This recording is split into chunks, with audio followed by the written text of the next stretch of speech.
qu'on parle de 20 ans ou de 2 jours, ça reste la même chose. Et on parle des gens qui ont été violemment agressés, on les a ôté leur vie. Et ça ne change pas, même si on parle de 100 ans, ça reste un fait. Bon, je ne crois pas que tu peux expliquer ça. Et c'est difficile pour nous tous qui avons vu ce qui s'est passé.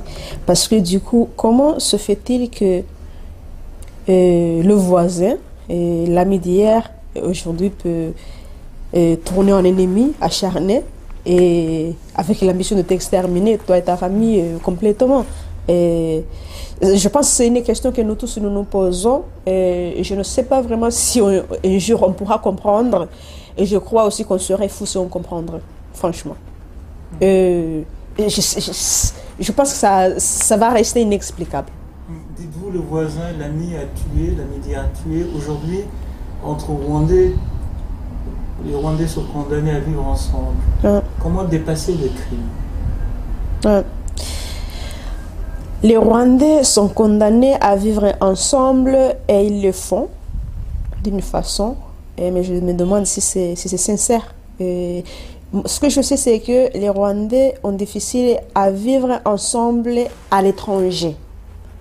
Et si tu les vois, par exemple ici à Paris, tu vas entendre des camps de Hutus, des camps de Tutsis, et souvent il y a, disons, des affrontements pas armés, mais quand même on voit qu'il y a toujours la haine entre les deux communautés. Il y a toujours des gens qui parviennent à surmonter ces barrières Hutus-Tutsis et qui vivent ensemble. Mais toujours tu verras que les Tutsis et les Hutus aujourd'hui ont difficile à cohabiter quand ils ont le choix. Et là on parle, disons, on pourrait parler de Copenhague, où c'est quand même tendu entre les deux communautés.